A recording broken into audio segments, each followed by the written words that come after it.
convene in the City Council. Brother Chris Fields, First Baptist Church, would you lead us in prayer, please? Yes, Father, we come to you this evening, Lord, with a lot of questions, Father. And Lord, I think the best thing that we can do is just trust you in this virus and our response to it, Lord. And it's new territory for us.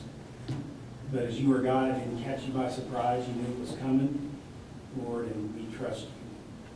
And I just pray tonight for our city leaders, Lord, that you give them wisdom and discernment. Lord, many of the decisions that they'll make in the coming days and weeks may not be popular, may be necessary. And in leadership, oftentimes, the things that we do that are right are not always popular. And I just pray, Father, that you will bless them, as I prayed a moment ago, with wisdom and discernment. Thank you for this city. I love it, Lord. May you reign over it. In your name I pray. Amen. Amen. Councilman Stewart, pledge of allegiance. Please join me in the pledge.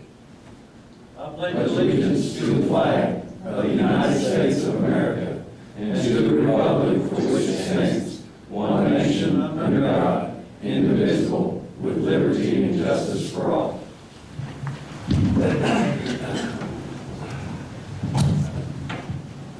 Okay, welcome.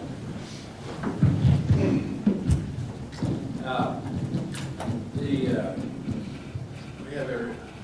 everybody's here under duress. Everybody get their spring breaks canceled. Have you received your consent agenda? So, do I hear a motion? So moved. Second. Councilman Dowdell, Yes. Councilman Stewart, Yes. Councilman McComas, Yes. Councilman Jones, Yes. and Mayor. Yes. We have 2 action items tonight. 3. Excuse me, 3. A, consider to take action on proclamation declaring April as Fair Housing Month.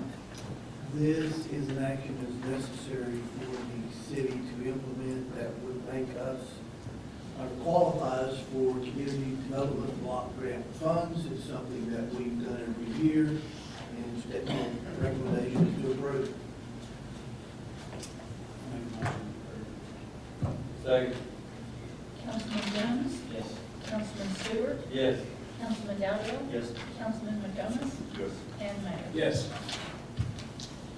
Action item B, consider to take action on Chamber of Commerce request regarding Route 66 Festival on May 23rd, 2020.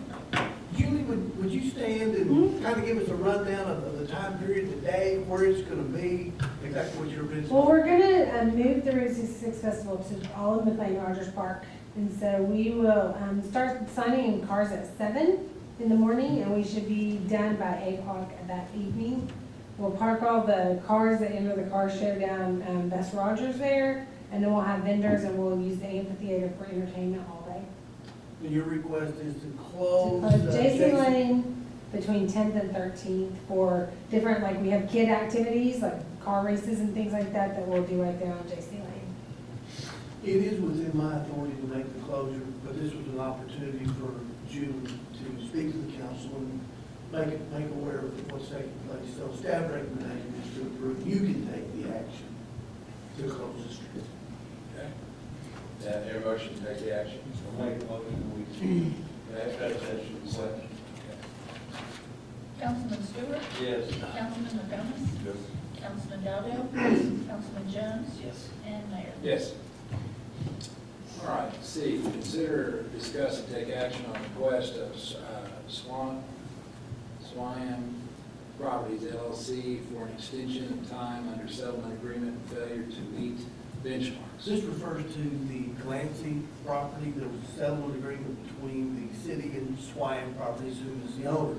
There were benchmarks within that agreement, and they've missed them. They were to begin construction within 2 weeks after they were notified that the council had removed the condemnation. They were notified, they missed that time period.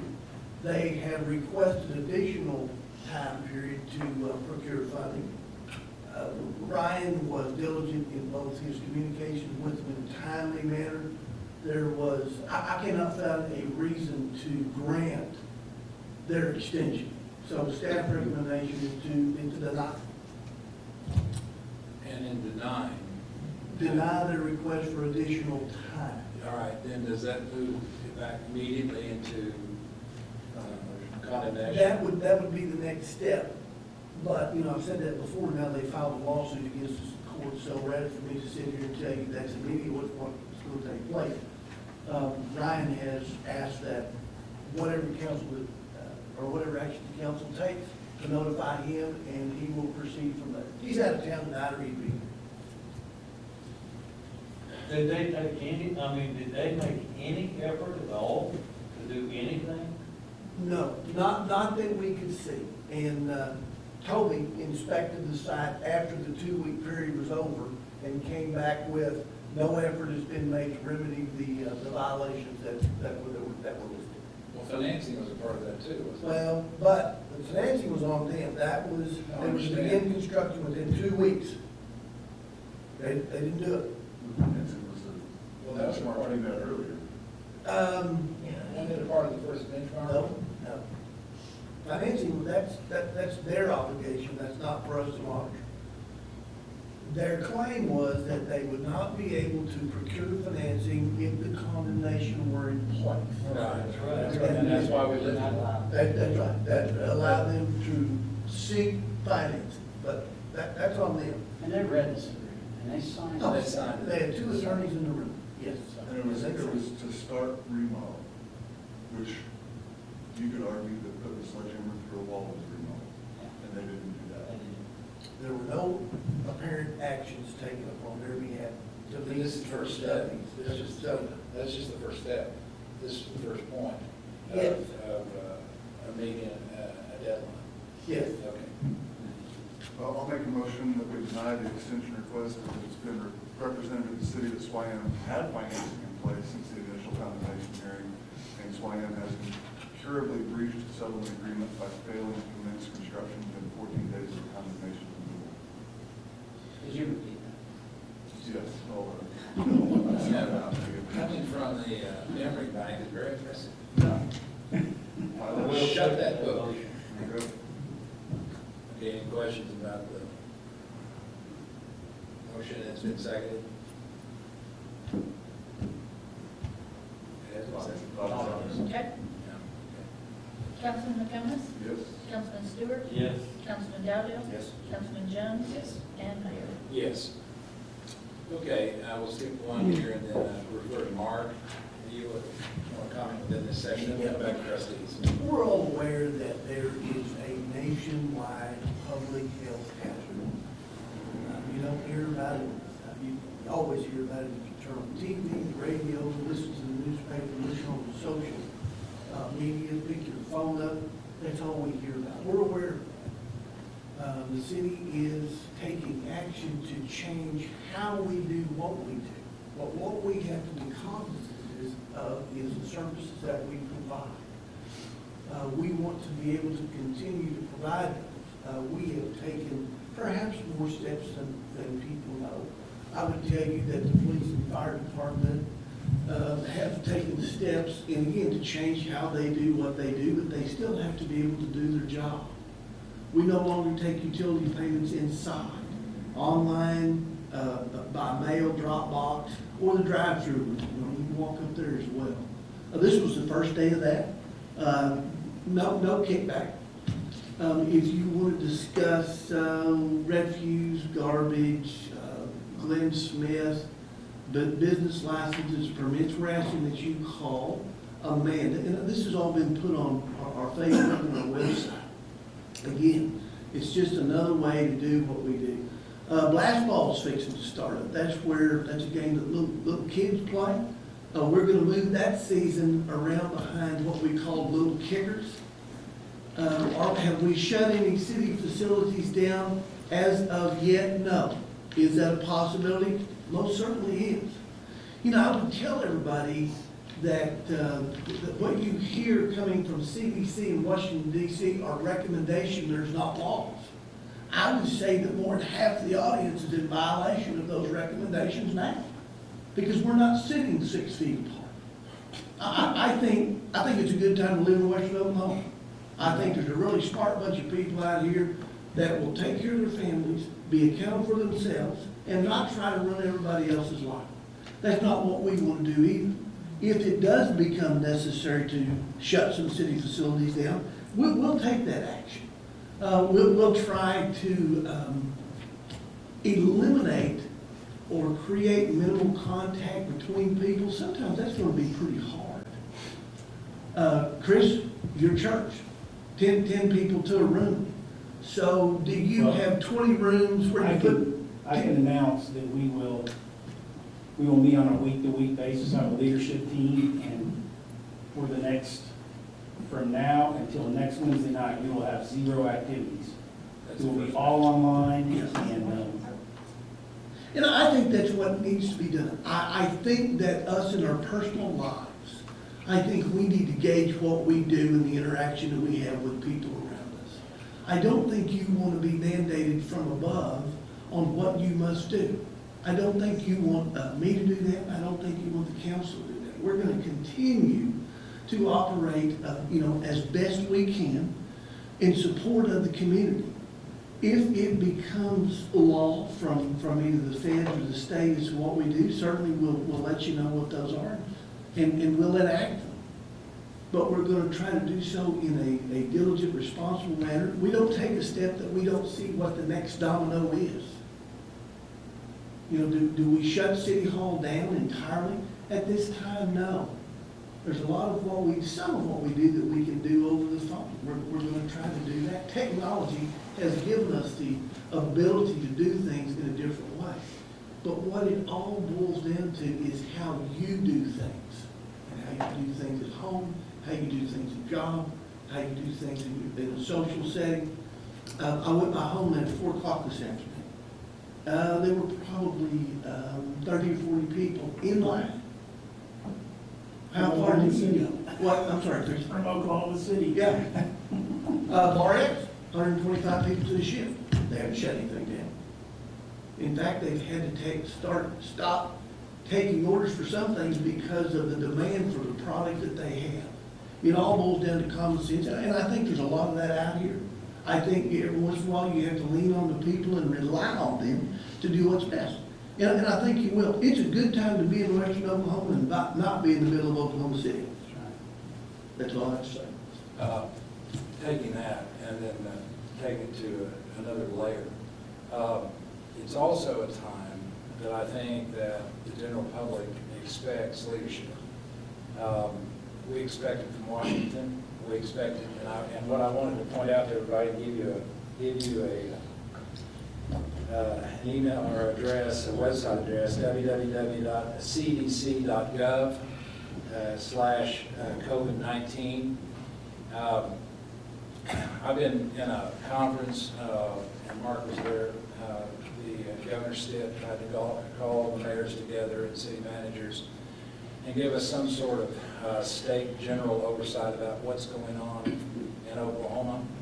And earlier in the day, and I've talked to individual council members, and I think what the general public needs to understand is that while we're not going to be intrusive, we're certainly not going to be unreasonable, and we all live our lives in ways that do indicate individual freedom, but there is a point where we're watching this as a city and as elected officials. We have a responsibility to do that.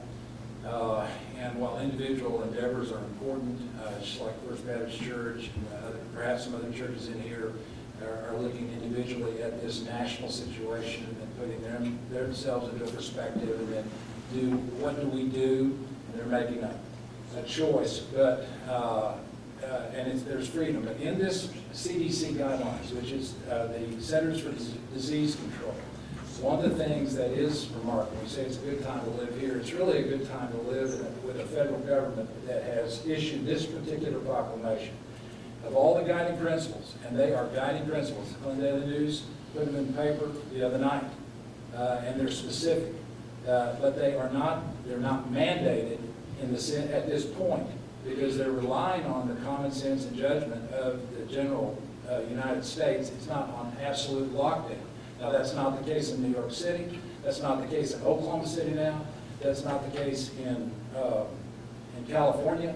there are some high pockets of situations that the CDC addresses here, but here's their comment. Each community is unique, and appropriate mitigation strategies will vary on the level of community transmission, characteristics of the community and their populations, and the local capacity to implement strategies. Now that's an extremely, they're not Western Oklahoma, but that's an extremely common sense comment from a federal agency. Now, how does that work? When do we step in? When does the city do something extra, elevate? Mark's already done some things. I mean, he's stopping a certain amount of activity and traffic. But when does it go? Well, the general public knows that we have a responsibility to do what's in the interest of public safety. So there could be a point where we need to do more things depending on what's happening in Clinton, Oklahoma, not what's happening in Oklahoma City, not what's happening in Tulsa or any other community, what's happening here. And I wanted to point this out, and you need to understand that this is the Bible of, the CDC is the Bible of the Custer Health Department. It is the Bible of emergency management and what they're looking at. The county commissioners have met. This is the guideline for direction. Governor Stitt, in his overall approach, this is the guideline. And it's very flexible, but they also ask us to, as individuals, we have municipal government that has a responsibility to make all this work. If we're going to take this disease and lower the curve, then everybody has a responsibility to do it. And one lagger here or there could be the difference in actually being successful. We don't know. It's a big guessing game.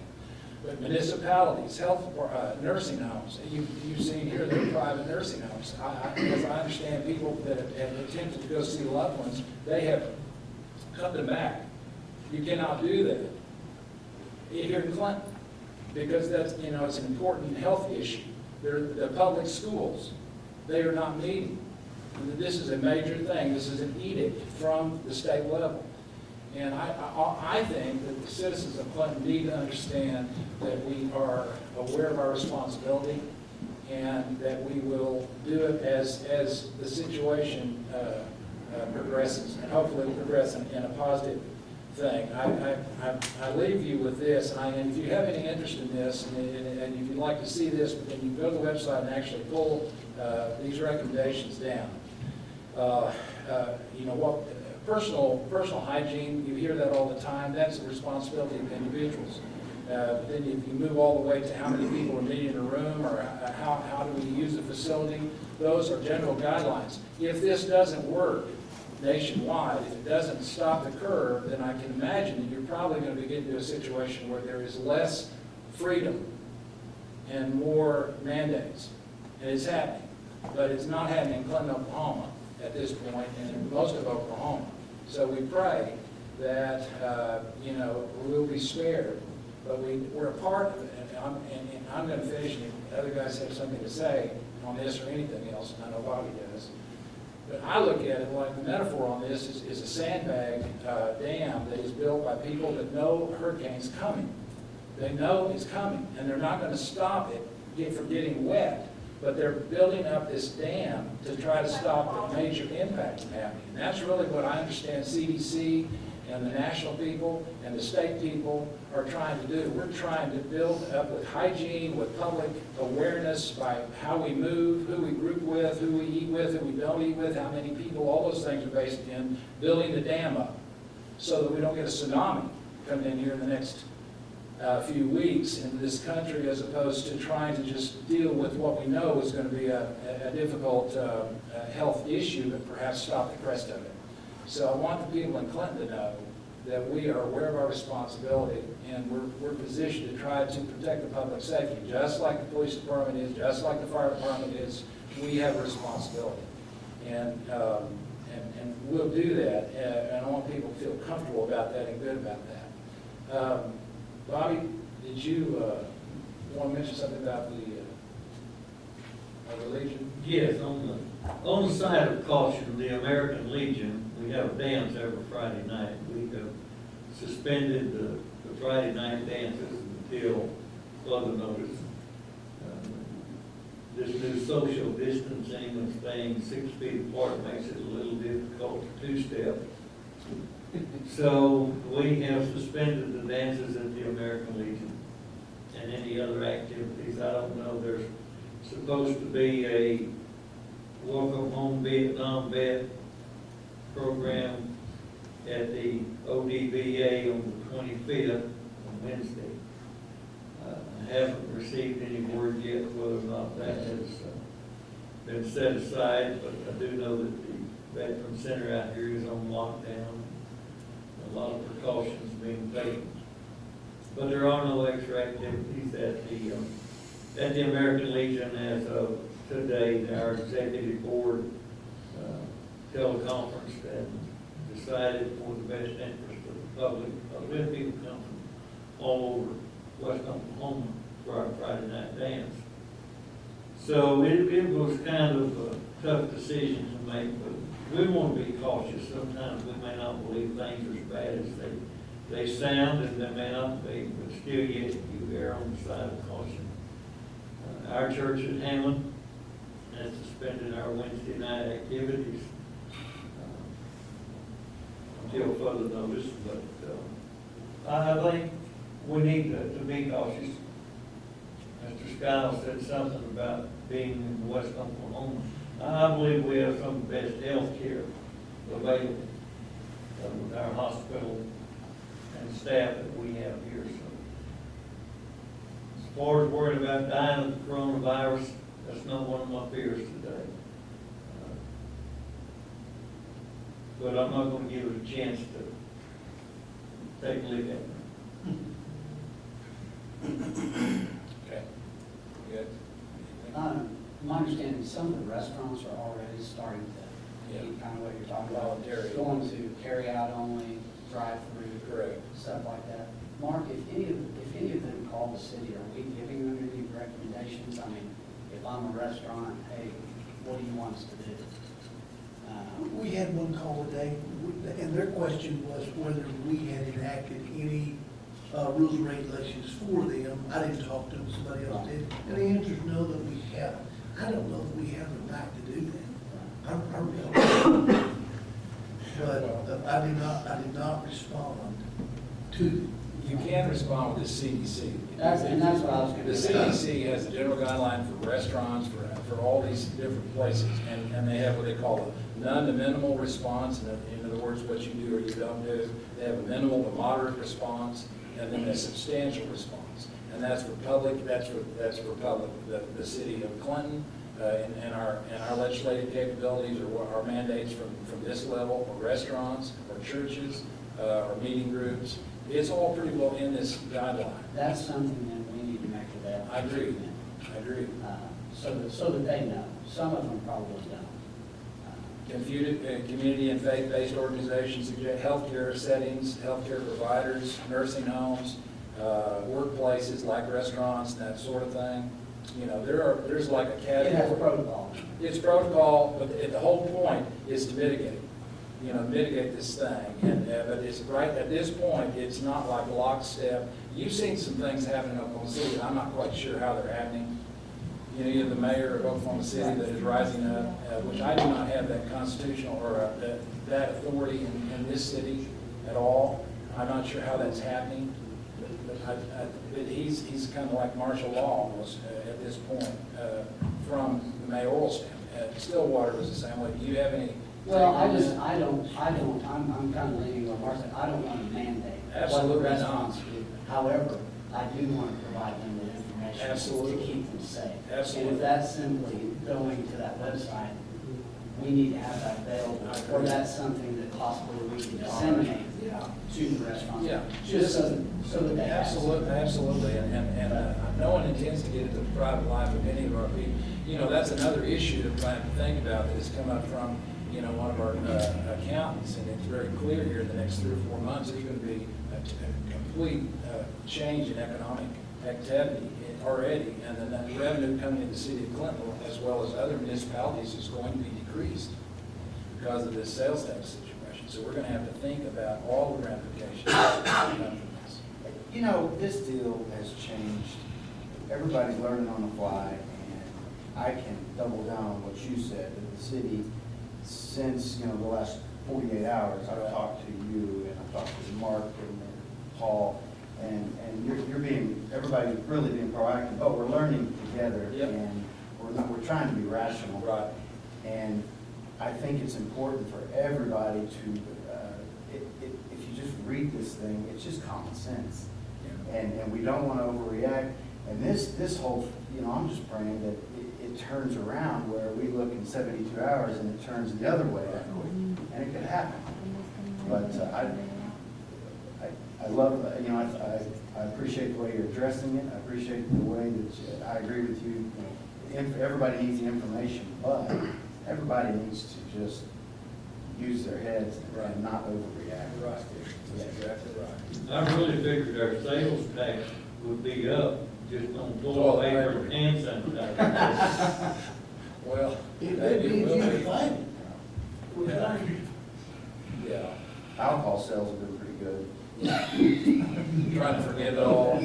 Yes, In a recession, three things: alcohol, food, and cosmetics. All flourish. I need to put a Mary Kay in. You think your wife would come in and sell Mary Kay? That's it. Sure. Yeah. Oh. Okay, any other words of wisdom? Ernie, you know what I love about you? Nothing? Not much. You know what I really like about you? You and my wife.